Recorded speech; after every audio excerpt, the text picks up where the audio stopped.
wanted to talk about the idea of being lost. Obviously it's something we relate to when we're making a journey, physically making a journey, and sometimes we don't know where we are.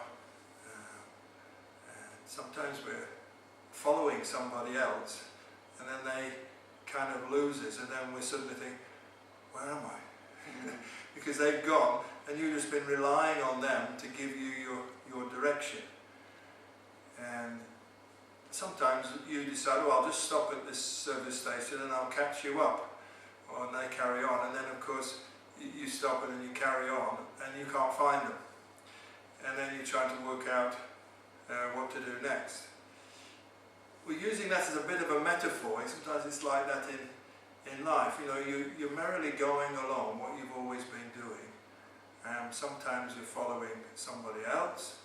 Could be a partner, could be friends, could be family, could be where you're working, and you're going along. You kind of got used to it, and you almost start to rely on people or the system to take you through. You just rely on it.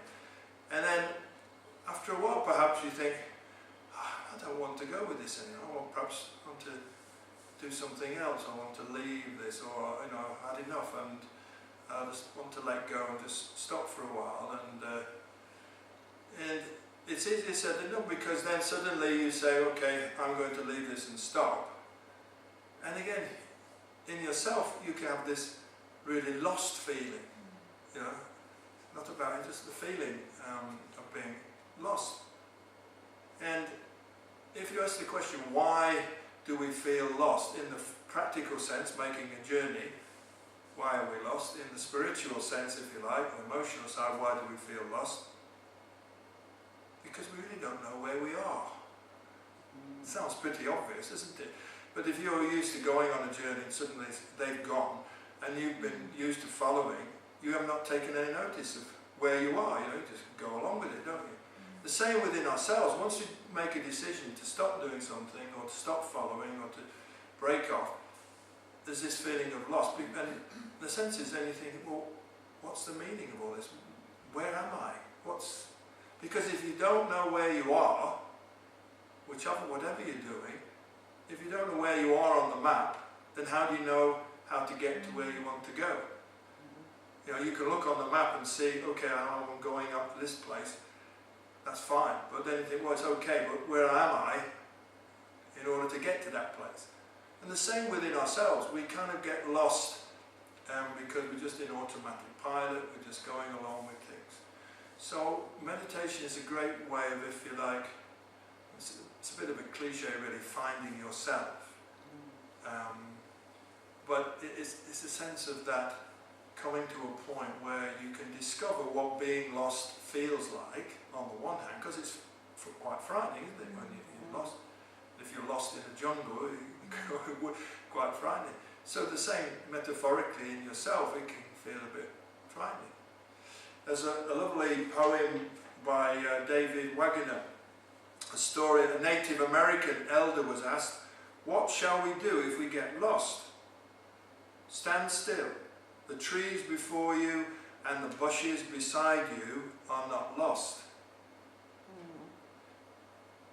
Wherever you are is a place called here, and you must treat it as a powerful stranger, both asking to know and to be known. Listen, the forest whispers. So it's what it's saying is that just stay still, be calm, sitting, standing, whatever. Be fully aware of your surroundings. Like you were in nature. Things are already here and they've been living for a long time. They obviously know something that you don't know. Can we gain some knowledge which is not our normal knowledge from that? And it's a place called here within yourself, here in the forest. And you must treat that feeling as a powerful stranger. You can learn from it. So it's powerful. It's a stranger. And you communicate with that, both asking to know and to be known. So in our meditation, we're kind of trying to work out where we are, and we're communicating with our basic sense of where we are and what we're questioning and so on and so forth. Listen, the forest whispers. And this is a kind of metaphor for wisdom. When you're quiet and still, wisdom, your intuition is talking to you. But quite often you're so busy doing things that you don't actually listen to it. You don't listen to yourself, what you need, what you really need, what's important, and where you are in the big picture of life. So it's quite a nice little poem in a sense. Another one, Amazing Grace, we've all heard that one. How sweet the sound that saved a wretch like me. I once was lost, but now am found, was blind, and now I see. You see, it's all a metaphor for this sense of being lost, how we feel, like a wretch like me, you know, you feel quite critical of yourself. How sweet the sound. It is said that the spiritual sound that we hear in a deep meditation is like a om sound. It's a very vibrant, there's a sort of sound of life. Was blind, but now I see. So suddenly, when you stop and be quiet and you open, you can see what you need to see. Intuitively, you know what you need to know. It's always there, it's always been there. You just need to be aware of it. So as we come to the beginning of the meditation, and we're sitting like this in a very upright posture, we're kind of as if we're sitting with those trees in the forest. And we're sitting here and we're just, even with our eyes closed, imagining we're just sitting and waiting and being aware of what's going on, you know, and befriending the lostness, the darkness that tends to frighten you, you know. And like everything else in nature, it's there for a purpose. And so you start just by sitting and doing nothing, you can start to be more aware of your purpose, of where you are, and the great strength of that. Just like the trees are great strength. When you sit in this way, you find you get a sense of strength. And also a sense of faith almost that something is going to come out of this. Something will happen. Yeah. And so that's the sort of first stage. We just sit and find that place. The second stage, when we bring the hands to the center like this, another beautiful poem by Wordsworth, and it says, O mystery of man, from what a depth proceed thy honours. I see in simple childhood something of the base on which thy greatness stands. So, O mystery of man, woman, from what depth proceed thy honours, you know. So there's a respect, a humility for the nature, for the forest, for the wisdom. Yeah. But I see in simple childhood, innocence, purity. There's no past, no future, it's a present now, at that state of mind. The baby's smiling, the baby is content, the baby is nourished, nurtured. It's a sense within ourselves that we are nurtured. We don't know how, but you know, we feel that sense of being comfortable with ourselves. And it's from that base, from that foundation that we're sitting in our meditation, from that mind state arises this sense of purpose, this sense of not being lost, a sense of greatness, of ability to do something. So once you then start to feel, right, you know, I'm part of this now, what's going to happen next? What am I going to do next? And it comes to you. And with all creatures, then there's a sense of dynamism, a sense of energy and vitality. Right, let's go, let's explore. From here, let's explore where we want to go.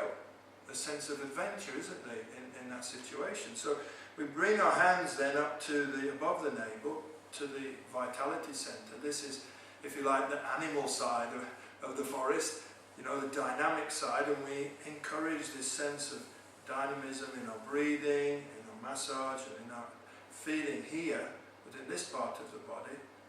So there's a sense now of moving forward from this place, within ourselves. Yeah? And then that comes up, and at this point when we come up and open the hands, it's as if we're suddenly opening, coming almost out of the forest. Wow, look at this. Then you can see so much more. So you're kind of now moving forward, and you're opening your mind, and everything opens up in front of you. So suddenly from a place of being lost, you gain strength, you gain inspiration, you gain energy, you get a sense of purpose, and you go out, and possibilities, opportunities arise, which at first you didn't think exist. New horizons, it's all metaphors for your development and what you're doing. New horizons, new opportunities, and you embrace this. And then you come palms together and feel a sense of focus within yourself, because you see all these things, but you can't just go rushing off and do it. You know what I mean? You've got to feel a sense of, okay, here I am. Be still, you need to be grounded. You need to hold on to your sense of energy and make the right choices. Yeah? You need to hold yourself. You can't just go here, you've got to make the right focus, go in the right direction. What you feel is right for you. So then at this point you feel that sense of strength and focus within your mind, where you're kind of bringing everything together and almost deciding what direction you take. And then having made that choice, you start to move forward and upward again. So we just open the hands and feel like we're going, opening and going up in this one direction. So we're just going up, and we feel like now all our energies, all our sense of purpose is going in, putting it into one direction, putting it into where we want to go. And along that journey, as we then open up, we come down again, and along that journey we encounter so many new things, and we appreciate the people involved in these new things, and everything that's going on, and we bring all that into a whole being. And this position, touching the finger and thumb, represents that sense of oneness of a whole being, where we're moving through in our new created world with a sense of strength, purpose, energy, with a sense of direction, focus, with a sense of connecting to people and everything around us. And so we can sit with all that here, and we can truly feel a sense of where we are, where we're going, who we are, what we're doing. And it's just a nice feeling just to sit and try and be with that. And then finally, we come back to the end here, come back together, come back home, because all that we've created has been in our mind, right? And within ourselves, which is like the blueprint. Now, at the end, we open our eyes a little bit, and from how we feel within this mind state, we're going to project that into the world that we're living in. Which means that if you're in a situation you want to change, you project this whole process into that, and follow that process into what you're doing in the outside world to help you make changes in the outside world in terms of your circumstances and what you're doing, and probably give you a little bit of confidence to make those changes. Could be just simple things like thinking, oh, this is doing me good, so I'm going to do more meditation. I feel because it works. So yeah, I'm definitely going to do it. Or I'm going to change some other aspect of my life or circumstances. And you feel a little bit more as if you could perhaps do it. And the more we keep going through the process, then